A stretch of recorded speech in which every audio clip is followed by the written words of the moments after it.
Hello students, a very good afternoon to all of you. Today we will discuss the product of electrolysis class 12th. हमने previous video में देखा था और मैंने कुछ आपको ऑर्डर्स लिखवाए थे. ये किसका ऑर्डर था? दैट इज डिस्चार्ज पोटेंशियल का ऑर्डर था. प्रीवियस वीडियो में मैं ये करवा चुकी हूँ कि अगर हम इनमें से कोई भी एनायन की बात कर रहे हैं तो उसमें से इनका सबसे डिस्चार्ज पोटेंशियल हायर है, फिर इसका इसी तरीके से नीचे मैंने कैटायंस का डिस्चार्ज पोटेंशियल का ऑर्डर लिखा था और increasing order of deposition potential भी बोल सकते हैं. इंक्रीजिंग ऑर्डर ऑफ डिपोजिशन उनका कौन सबसे ज़्यादा फास्टर डिपॉजिट होगा. तो आज हम बात करेंगे प्रोडक्ट्स ऑफ इलेक्ट्रोलाइसिस को कंटिन्यू करते हुए हम शुरू करते हैं. और ये चीज़ शुरू करने से पहले मैं एक बार छोटी सी चीज़ आपके साथ डिस्कस करना चाहूँगी. देखिए बच्चे, अगर हम बात करें मेरे पास मान लिया दो कैटायन है Na positive by taking electrons it get converted into A, B N positive by taking an electron it get converted into B. मान लिया इसका रिडक्शन पोटेंशियल 0.43 वोल्ट है और इसका रिडक्शन पोटेंशियल 0.34 वोल्ट है. अज्यूम कर रहे हैं हम सिर्फ, ठीक है. हमने पढ़ा है कि दोनों में से दोनों के ही रिडक्शन पोटेंशियल है. ए भी रिड्यूस होना चाहता है, बी भी रिड्यूस होना चाहता है. ए भी जितनी भी इसकी ऑक्सीडेशन स्टेट है +1 +2 एन जितना भी है उससे ज़ीरो में ये भी, मतलब दोनों ही रिड्यूस होना चाहते हैं. लेकिन हमने पढ़ा है कि जिसका रिडक्शन पोटेंशियल ज़्यादा होता है वो पहले रिड्यूस हो जाता है. इसका मतलब अगर ए और बी एक दूसरे के साथ compete कर रहे हैं रिड्यूस होने के लिए तो डेफिनेटली ये रिड्यूस हो जाएगा इन प्रेफरेंस टू दिस वन. इसका मतलब ए रिड्यूस हो गया और बी को किस में रहना पड़ा? सॉल्यूशन में रहना पड़ा. सही. सिमिलरली अगर मैं बात करूं कि यहाँ पे कोई सी है, सी भी ऑक्सीडाइज होना चाहता है और डी भी ऑक्सीडाइज होना चाहता है, ठीक है. अभी मैं दोनों के वापस रिडक्शन पोटेंशियल लिख रही हूँ. इसका भी रिडक्शन पोटेंशियल मान लिया इसका रिडक्शन पोटेंशियल 0.73 वोल्ट है, इसका रिडक्शन पोटेंशियल मान लिया 0.445, चलो ऐसे ज्यूम किया हमने 0.45 वोल्ट है. ये भी ऑक्सीडाइज होना चाहता है, ये भी ऑक्सीडाइज होना चाहता है. हमने कहा कि अगर मैं इन दोनों में से कंपैरिजन करूँ ये तो हो जाएगा रिड्यूस, लेकिन ये क्या हो जाएगा? ऑक्सीडाइज. मीन्स सी और डी में से किसका ऑक्सीडेशन होगा? डी का, और सी का ऑक्सीडेशन नहीं होगा. इसका मतलब ये जो दो आप एनायन मान सकते हो, मैंने अभी तो न्यूट्रल एटम ही लिए हैं, जो ऑक्सीडाइज होना चाहते हैं उनमें से किसका ऑक्सीडेशन होगा? जिसका रिडक्शन पोटेंशियल कम होगा. जिसका रिडक्शन पोटेंशियल क्या होगा बच्चे? कम होगा. इट्स मीन दैट जब कोई भी कैटायन और एनायन आपस में compete करते हैं तो बेसिकली वो डिपेंड तो उनके रिडक्शन पोटेंशियल पर ही करता है. लेकिन उस रिडक्शन पोटेंशियल को हमने किससे जोड़ दिया? That is discharge ability to get discharge से जोड़ दिया कि कौन कितनी आसानी से डिस्चार्ज होगा. क्योंकि हम सबके रिडक्शन पोटेंशियल तो याद नहीं कर सकते, इसलिए हमने एक छोटा सा ऑर्डर दे दिया जिससे कि हम इसकी हेल्प से प्रोडक्ट ऑफ इलेक्ट्रोलाइसिस डिसाइड कर सकते हैं. अब आप समझ रहे होंगे कि ये बात मैं क्यों बता रही हूँ, क्योंकि आगे चल के मैं एक छोटा सा क्वेश्चन आपके साथ शेयर करूँगी. उस क्वेश्चन में आपको यहाँ से रिलेट होना पड़ेगा, ठीक है. इसीलिए, और वैसे भी ये चीज़ समझने की थी ही कि जब दो कैटायन और दो एनायन आपस में compete कर रहे हैं, मान लिया ये एनायन ही है, ये न्यूट्रल में जाना चाहते हैं, ये भी मान सकते हो, तो ये क्या कर रहे हैं? They are competing with each other. और इनमें से कौन ऑक्सीडाइज होगा या कौन रिड्यूस होगा, इनमें से कौन ऑक्सीडाइज होगा और कौन नहीं होगा, ये चीज़ डिपेंड करती है उनके रिडक्शन पोटेंशियल पर. रिडक्शन उसका होगा जिसका ज़्यादा रिडक्शन पोटेंशियल होगा, ऑक्सीडेशन उसका होगा जिसका रिडक्शन पोटेंशियल कम होगा. तो यहाँ पर इसका ऑक्सीडेशन, इसका रिडक्शन और ये दोनों सॉल्यूशन में रह जाएंगे. इसका मीनिंग ये है, ठीक है. अब now we will discuss our topic product of electrolysis. अब हमारा टॉपिक प्रोडक्ट ऑफ इलेक्ट्रोलाइसिस है जो उसको डिस्कस करने वाले हैं. चलो, पहले जो हम प्रोडक्ट ऑफ इलेक्ट्रोलाइसिस डिस्कस कर रहे हैं वो product of electrolysis by using inert electrode. Inert electrode means ऐसी इलेक्ट्रोड्स जो रिएक्शन में पार्टिसिपेट नहीं करती हैं.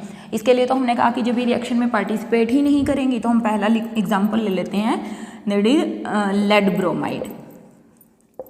Product of electrolysis of lead bromide. Obvious है, लेड ब्रोमाइड जब आयनाइज करेगा तो वो क्या देगा? Pb2 positive +2Br negative. Pb2 positive plus 2Br negative, और हम यहाँ पे क्या ले रखे हैं, मोल्टन PbR2। तो यहाँ पे क्या होगा, Pb2 positive by taking 2 electron get converted into molten lead, यहाँ से जो लेड ऑब्टेन होगा दैट इज मोल्टन लेड, और Br नेगेटिव जो है वो इलेक्ट्रॉन छोड़ेंगे, they convert into Br plus 1 electron. इसको हमने प्राइमरी चेंज बोला था, इसको भी हमने प्राइमरी चेंज बोला था, लेकिन Br और Br एटम जो है आपस में मिलकर क्या बना लेंगे, Br2। ये क्या था हमारा सेकेंडरी चेंज मीन्स यहाँ से ये जो 2 इलेक्ट्रॉन गए हैं, ओब्वियस मैं 2Br लिख सकती हूँ, ये 2Br आपस में मिलकर क्या बना लेंगे, Br2, और ये 2 इलेक्ट्रॉन लेड ले लेगा और लेड का क्या हो जाएगा, रिडक्शन। इसका मतलब यहाँ पर क्या हो रहा है, गेन ऑफ इलेक्ट्रॉन का मतलब क्या होता है, रिडक्शन। इसका मतलब ये रिएक्शन कहाँ पर हो रही है, कैथोड पर। यहाँ पर क्या हो रहा है, लॉस ऑफ इलेक्ट्रॉन का मतलब क्या होता है, ऑक्सीडेशन, और ऑक्सीडेशन कहाँ होता है, एनोड पर। Means product of electrolysis of molten PbBr2 क्या होंगे, molten lead and Br2 gas, ये कैथोड पर और ये किस पर, एनोड पर। बहुत सिंपल कॉन्सेप्ट, इसमें कोई इश्यू ही नहीं था, इलेक्ट्रोड्स रिएक्शन नहीं कर रही थी, और ना ही हमारे पास जो PbR2 था उसमें वाटर भी नहीं था, वो मोल्टन PbR2 था। इसीलिए बहुत सिंपल सा concept, simple oxidation and reduction reaction को हमने शो कर दिया है, ठीक है। देन हम बात करते हैं electrolysis of water. Electrolysis of water, electrolysis of water, product of electrolysis of water भी लिख सकते हैं, product of electrolysis of water. बच्चे हमें मालूम है कि प्योर H2O ये तो क्या होता है, पुअर कंडक्टर होता है, poor conductor of electric current. That is why क्या किया जाता है, H2O में few drops of H2SO4 add कर दी जाती हैं, ताकि जो इलेक्ट्रिक करंट जब हम पास करेंगे वाटर में से वो अच्छे से पास हो, ठीक है। तो करिए, अगर हम इलेक्ट्रोलाइज करेंगे H2O को तो ये आयनाइज होगा, giving H positive and OH negative. Similarly H2SO4 भी आयनाइज होगा, giving 2H positive plus SO4 2 negative.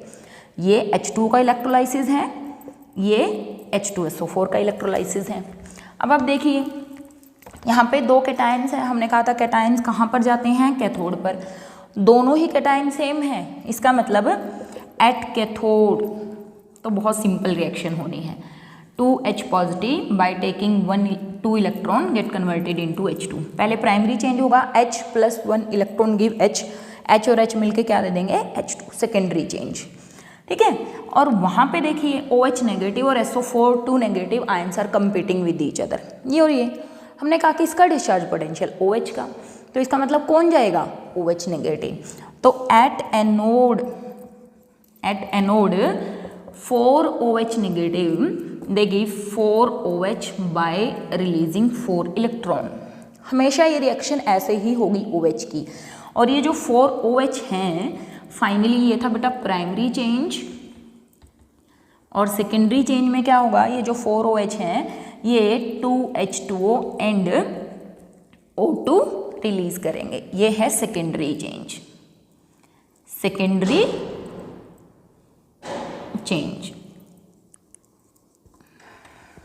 ठीक है, सेकेंडरी चेंज। तो इसका मतलब क्या हुआ, फाइनली कौन, O2 is liberated at anode and hydrogen is liberated at cathode. Mean water को जब आप इलेक्ट्रोलाइज करवा रहे हैं, ये एक्चुअली में क्योंकि ये 4 इलेक्ट्रॉन रिलीज करता है, तो यहाँ पर 4 इलेक्ट्रॉन हम यूज़ करते हैं, तो यहाँ पर हम 4H पॉजिटिव और यहाँ पर हमारे पास क्या हो जाते हैं, 2H2 रिलीज हो जाते हैं। तो जब आप इस पूरी रिएक्शन को सम करेंगे तो यहाँ पर हो क्या रहा है, H2 plus half O2 release हो रहा है। अगर मैं 1 मोल का इलेक्ट्रोलाइसिस करवा रही हूँ, 2 मोल का करवा रही हूँ, तो H2 और 1 मोल ऑफ O2 रिलीज हो रहा है। Means hydrogen at cathode oxygen eight anode. और 10th क्लास में भी हमने ये चीज़ पढ़ी थी कि जब आप वाटर का इलेक्ट्रोलाइसिस करवाते हैं तो हाइड्रोजन और ऑक्सीजन लिबरेट होती हैं। Amount of hydrogen liberated at cathode is twice than the amount of oxygen liberated at anode. और उसका रीज़न क्या है कि वाटर में ये किस रेशियो में कंबाइन कर रहे हैं, 2:1 में। इसलिए अभी इसका मोल 1 तो इसका हाफ निकला है, ठीक है।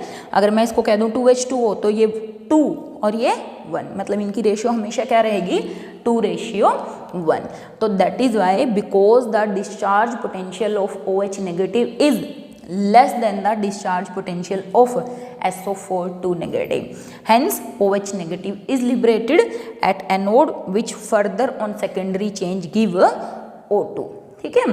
तो that is the product of electrolysis of water and water H2SO4 is added to this. Now we will discuss the electrolysis of aqueous solution of copper sulfate. Product of electrolysis of aqueous solution of copper sulphate. और electrodes हम inert लेके चल रहे हैं इन सब के cases में, ठीक है। करें CuSO4 इलेक्ट्रोलाइज करेंगे तो it will give Cu2 positive plus में SO4 2 नेगेटिव। H2O क्योंकि एक्वस है, वाटर भी है, इलेक्ट्रोलाइज हुआ देगा H positive and OH negative. यहाँ पर आइए, 2 cations are competing with each other, Cu2 positive and H positive. यहाँ पर देखिए हमने कहा था Cu2 पॉजिटिव का डिस्चार्ज पोटेंशियल हाइड्रोजन के डिस्चार्ज पोटेंशियल से क्या है, ज़्यादा है, या इसका रिडक्शन पोटेंशियल हाइड्रोजन के रिडक्शन पोटेंशियल से क्या है, ज़्यादा है, क्योंकि हाइड्रोजन का रिडक्शन पोटेंशियल 0 और कॉपर का रिडक्शन पोटेंशियल 0.34 होता है। तो दोनों में से रिडक्शन किसका होगा, कॉपर का। मीन्स एट कैथोड क्या होगा बच्चे, Cu2 positive by taking 2 electron give Cu, ठीक है। रिडक्शन हो गया, प्राइमरी चेंज हो रहा है, प्राइमरी चेंज में ही कॉपर डिपॉजिट हो जाएगा। This is primary change. Again here are competition between the 2 anions. Obvious है, दिख रहा है हमें। अभी अभी बात करी है कि OH नेगेटिव का डिस्चार्ज पोटेंशियल क्या है, कम है, इसीलिए एट कैथोड क्या होगा, एट कैथोड यहाँ पे OH negative loses electron give OH plus 4 electrons. और ये 4 OH जो हैं ये क्या करेंगे, they will give 2H2O plus O2, 2H2O plus में O2। तो यहाँ से क्या निकल रहा है, O2 कहाँ पर, कैथोड पर। मीन्स जब आप एक्वस कॉपर सल्फेट का इलेक्ट्रोलाइसिस करवाएंगे तो कैथोड पर, sorry at anode, at anode, anode पे क्या हो रहा है, O2 इज लिबरेटेड। ऑक्सीजन यहाँ पर -2 में है, यहाँ पर किस में चली गई, 0 में चली गई। ऑक्सीडेशन हो रहा है, एनोड पे ऑक्सीडेशन हो रहा है। ये वाला प्राइमरी चेंज है और नीचे वाला सेकेंडरी चेंज है। नीचे वाला कैसा चेंज है, सेकेंडरी। तो aqueous solution of copper sulphate using inert electrodes give copper and oxygen as product of electrolysis, as product of electrolysis, ठीक है। होप आपको इस चीज़ में कोई दिक्कत नहीं हो रही होगी, इसीलिए मैंने ये चीज़ यहाँ पर लिखी थी ताकि ये चीज़ आपको समझने में आसानी रहे। Then we will discuss product of electrolysis of aqueous AgNO3 solution, aqueous AgNO3 solution. देखिए बच्चे, AgNO3 को जब आप इलेक्ट्रोलाइज करवाएंगे this will give Ag positive plus NO3 negative. Reaction water है क्योंकि एक्वस है, देगा H पॉजिटिव प्लस में OH नेगेटिव, ठीक है। अब आप देखिए Ag पॉजिटिव और H पॉजिटिव में से कौन जाएगा, ये है हमारा Ag, ये है H। इसका रिडक्शन पोटेंशियल है 0, इसका रिडक्शन पोटेंशियल ज़्यादा है, मीन्स डिस्चार्ज पोटेंशियल क्या है, कम है। तो एट कैथोड क्या होने वाला है, Ag positive by taking 1 electron get converted into Ag। और ये इलेक्ट्रॉन कहाँ से, ऑब्वियस इस वाली रिएक्शन से जहाँ पर ऑक्सीडेशन हो रहा है। तो एट एनोड, एनोड पे क्या हो रहा है, competition between OH and NO3। NO3 और OH में से भी किसका, OH negative, means again OH negative give 4 OH by losing 4 electron.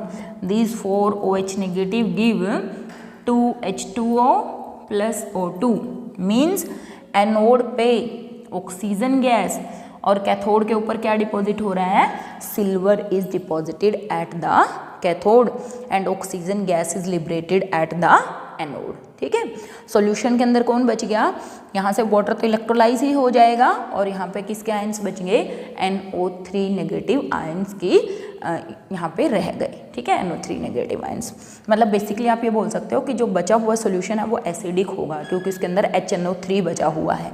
क्या बचा हुआ है, HNO3 बचा हुआ है, यहाँ से H बचा हुआ है, यहाँ से NO3 बचा हुआ है।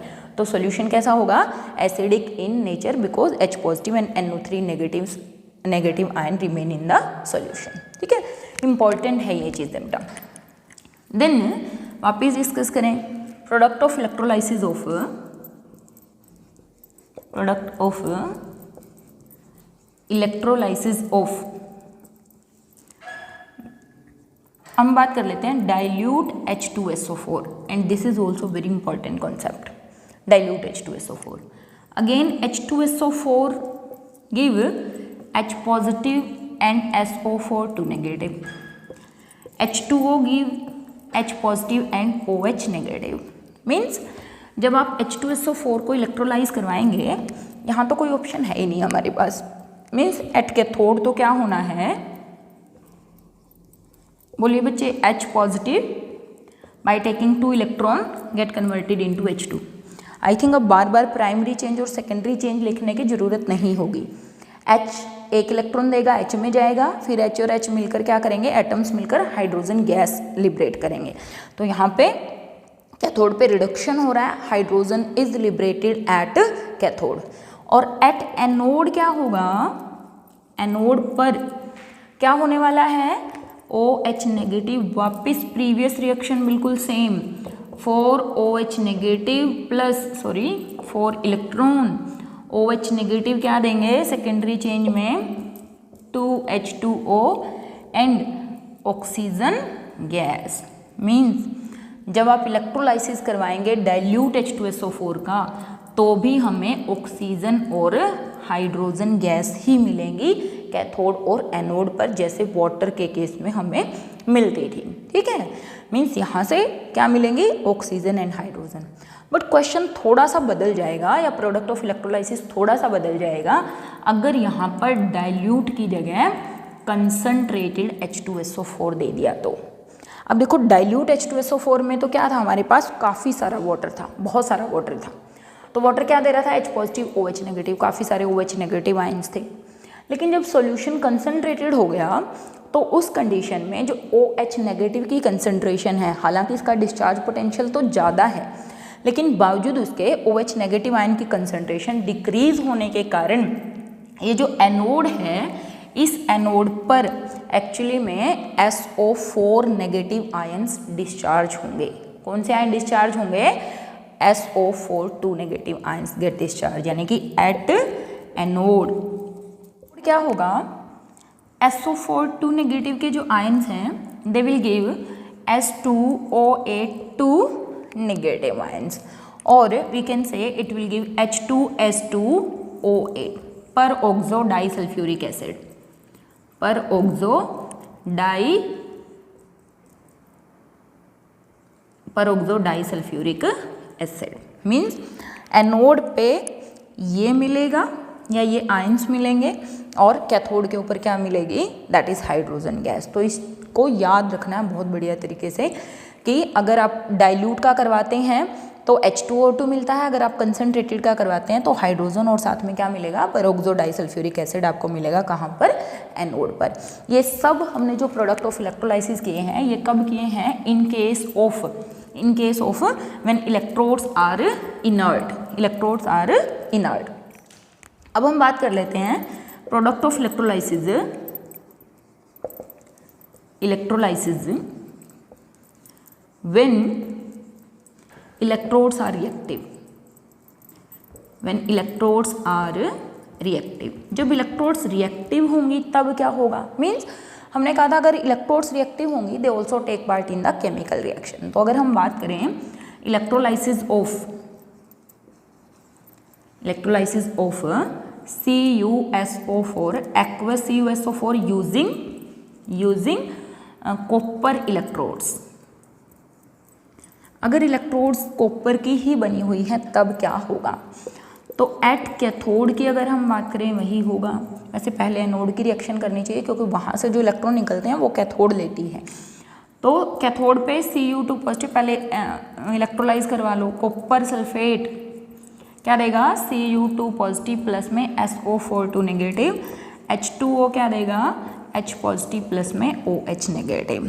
तो कैथोड पर कौन सी रिएक्शन होगी, अब तक तो आप सब इस रिएक्शन को समझ गए होंगे कि copper 2 positive in preference to hydrogen discharge हो जाएगा Cu2 positive by taking 2 electron gives Cu यानी कि रिडक्शन प्राइमरी चेंज, ठीक है। और वहाँ पर SO42 नेगेटिव और ये अब यहाँ पे थोड़ी सी गड़बड़ हो जाती है। बेसिकली चाहता तो SO42 नेगेटिव है डिस्चार्ज होना OH, ये दोनों तो आपस में कंपटीशन कर ही रहे थे कि मेरे को डिस्चार्ज होना है, मेरे को डिस्चार्ज होना है, मेरा ऑक्सीडेशन पहले होगा, मेरा ऑक्सीडेशन। जब ये दो बिल्लियाँ आपस में लड़ रही हैं तो उस टाइम पे क्या हुआ, जो कॉपर है उसका डिस्चार्ज पोटेंशियल इन दोनों के ही डिस्चार्ज पोटेंशियल से क्या है बच्चे, कम है। That is why at anode क्या होगा, जो कॉपर रोड आपने यूज़ करी है वो कॉपर रोड खुद ही क्या हो जाएगी, ऑक्सीडाइज हो जाएगी, खुद ही क्या हो जाएगी, ऑक्सीडाइज। तो ये इलेक्ट्रॉन ये ले लेगा और reduce, means if we are electrolyzing copper sulfate solution, aqueous copper sulfate solution using copper electrodes, then the product of electrolysis change, copper का ही रिडक्शन और कॉपर का ही ऑक्सीडेशन। और ये जो रिएक्शन है बेसिकली यूज की जाती है such type of reaction, such types of reactions are used for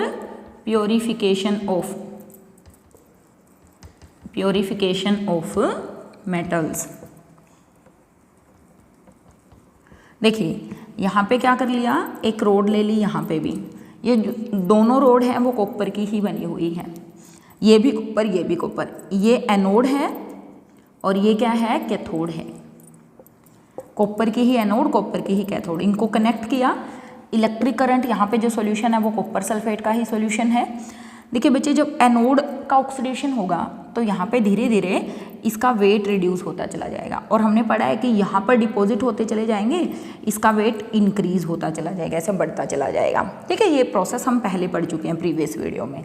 तो यहाँ पे क्या करते हैं, ये जो एनोड है ये इम्प्योर मेटल की ले लेते हैं, किसकी, इम्प्योर मेटल की, यानी कि इम्प्योर कॉपर। हमारे पास जो इम्प्योर कॉपर था उसकी रोड बना के उसको लटका दिया, यहाँ पे प्योर कॉपर की रोड थी। अब क्योंकि ऑक्सीडेशन तो इसमें से किसका होना है, सिर्फ कॉपर का, तो कॉपर क्या करेगा, यहाँ पे Cu2 positive Cu2 positive Cu2 positive, क्योंकि कॉपर में क्या हो रहा है, ऑक्सीडेशन हो रहा है, सॉल्यूशन में आता रहेगा और सॉल्यूशन से equal number of Cu2 positive taking the electron converting into Cu, और यहाँ पे डिपॉजिट होता रहेगा। इसका मतलब फाइनली यहाँ पे जितनी भी इम्प्योरिटीज होंगी they get collected here as anode mud, anode mud. और इस तरीके के प्रोसेसेस में क्या किया जाता है, कॉपर वगैरह को या और भी मेटल्स को प्योरीफाई करने के लिए यूज़ किया जा सकता है। तो यहाँ पे प्रोडक्ट ऑफ इलेक्ट्रोलाइसिस डिफरेंट हो जाएगा, इस चीज़ को हमने याद रखना है। सिमिलरली प्रोडक्ट ऑफ इलेक्ट्रोलाइसिस, जब इलेक्ट्रोड्स हमारी क्या हों बेटे, रिएक्टिव हों, ठीक है, रिएक्शन में पार्टिसिपेट कर रही हों, तो हम एक और एग्जाम्पल कर लेते हैं, AgNO3, एक्वस AgNO3। डाइल्यूट की भी हमने बात करी थी, इनर्ट इलेक्ट्रोड्स के साथ भी हमने बात करी थी एक्वस AgNO3 की। अब रिएक्टिव इलेक्ट्रोड की बात कर रहे हैं, aqueous AgNO3 with Ag electrodes, silver की इलेक्ट्रोड्स के साथ अगर इनके रिडक्शन की कंपैरिजन की जाए तो क्या होगा। अगेन AgNO3 electrolyse as Ag positive plus NO3 negative, H2O electrolyse as H positive plus में OH नेगेटिव। यहाँ पे कौन जाएगा, यहाँ पे कौन जाएगा, Ag जाएगा। क्यों, क्योंकि सिल्वर का रिडक्शन पोटेंशियल हाइड्रोजन के रिडक्शन पोटेंशियल से क्या है बच्चे, ज़्यादा है। इसका मतलब यहाँ पे Ag positive taking 1 electron get converted into Ag at cathode। Anode पे अगेन ये चाह रहा है मैं चला जाऊं, मेरा ऑक्सीडेशन हो जाए, ऑक्सीजन लिबरेट हो जाए। ये चाह रहा है मैं चला जाऊं आयंस अपने दे के, मीन्स दोनों compete कर रहे हैं एक दूसरे के साथ। बट दूसरे जगह क्या हो रहा है, क्योंकि हमने इलेक्ट्रोड जो ली हुई है वो रिएक्टिव है और सिल्वर की इलेक्ट्रोड है, और सिल्वर की टेंडेंसी है इन दोनों की कंपैरिजन में ज़्यादा आसानी से ऑक्सीडाइज होने की, इसलिए सिल्वर ही क्या करता है, वो चला जाता है +1 में by losing 1 electron. Means silver का क्या हो रहा है, ऑक्सीडेशन, और सिल्वर का ही क्या हो रहा है, रिडक्शन। ये इलेक्ट्रॉन छोड़ता है और ये इलेक्ट्रॉन ले लेता है। So product of electrolysis of AgNO3 using reactive reactive electrodes is silver at cathode and silver at anode. ठीक है ना, ऑक्सीडेशन भी इसका और रिडक्शन भी इसका। ये भी क्या हो रही है, Ag पॉजिटिव, और ये भी ऑक्सीडेशन और रिडक्शन बोथ। ठीक है, तो ये सिल्वर की प्योरिफिकेशन में भी इस रिएक्शन को यूज़ किया जा सकता है। So this is all about the product of electrolysis students. आप इसमें और भी बहुत सारे क्वेश्चंस हैं जो आप प्रैक्टिस कर सकते हैं, और यहाँ से रिलेटेड कोई ना कोई क्वेश्चन कभी ना कभी किसी ना किसी कंपटीशन एग्जाम्स में पूछ लिया जाता है। तो प्लीज़ इसको अच्छे से करिए। नेक्स्ट जो हम टॉपिक करेंगे that is Faraday's law of electrolysis, यानी कि क्वांटिटेटिव एस्पेक्ट्स। मिलते हैं नेक्स्ट वीडियो में। Have a nice day.